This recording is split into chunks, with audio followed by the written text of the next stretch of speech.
केंद्रीय रक्षा मंत्री राजनाथ सिंह ने नई दिल्ली में दिल्ली डिफेंस डायलॉग के उद्घाटन समारोह को संबोधित किया। केंद्रीय मंत्री ने युद्ध और सुरक्षा खतरों के उभरते परिदृश्य को प्रभावी ढंग से संबोधित करने के लिए अनुकूल रक्षा रणनीतियों के महत्व को रेखांकित किया। उन्होंने इस बात पर भी जोर दिया कि अडैप्टिव डिफेंस केवल एक रणनीतिक विकल्प नहीं है, बल्कि आज की तेज गति वाली दुनिया में एक आवश्यकता है। विदेश मंत्री डॉक्टर एस जयशंकर ने नई दिल्ली में व्यापार, आर्थिक, वैज्ञानिक, तकनीकी और सांस्कृतिक सहयोग पर भारत रूस अंतर सरकारी आयोग के 25वें सत्र को संबोधित किया। विदेश मंत्री ने विश्वास जताया कि भारत और रूस 2030 या उससे पहले $100 बिलियन का व्यापार लक्ष्य हासिल कर लेंगे। केंद्रीय शिक्षा मंत्री धर्मेंद्र प्रधान ने नई दिल्ली में राज्यों और केंद्र शासित प्रदेशों के सचिवों के साथ उच्च एवं तकनीकी शिक्षा पर आयोजित एक राष्ट्रीय कार्यशाला को संबोधित किया। केंद्रीय मंत्री ने कहा कि 2047 तक एक विकसित राष्ट्र बनने का सपना पूरा करने का एकमात्र मार्ग शिक्षा ही है। उन्होंने शिक्षा क्षेत्र में सुधार के लिए 5 प्रमुख क्षेत्रों अवसंरचना, नेतृत्व, पाठ्यक्रम, बहुविषयक अनुसंधान और परिसर जीवन को पुनर्जीवित करके मजबूत करने का सुझाव दिया। केंद्रीय पेट्रोलियम एवं प्राकृतिक गैस मंत्री हरदीप सिंह पुरी ने बेंगलुरु में 27वें ऊर्जा प्रौद्योगिकी शिखर सम्मेलन का उद्घाटन किया। कार्यक्रम को संबोधित करते हुए उन्होंने कहा कि जैव ईंधन मिश्रण से भारत को आयात व्यय पर 91,000 करोड़ रुपए की बचत हो सकती है, जिससे कृषि क्षेत्र को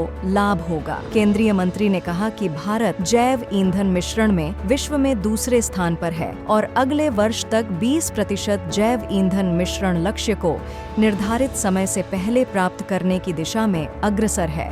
केंद्रीय जल शक्ति मंत्री CR पाटिल ने गुवाहाटी में स्प्रिंग शेड प्रबंधन पर 2 दिवसीय कार्यशाला का उद्घाटन किया। केंद्रीय मंत्री ने कहा कि भारत की अर्थव्यवस्था जल संसाधनों पर निर्भर करती है और हमें अपने जल निकायों को बचाना और पुनर्जीवित करना चाहिए। उन्होंने यह भी कहा कि 2047 तक विकसित भारत का सपना स्थायी जल संसाधनों के बिना हासिल नहीं किया जा सकता। केंद्रीय मंत्री ने जल स्रोतों को बचाने के लिए जागरूकता पैदा करने की आवश्यकता पर भी जोर दिया।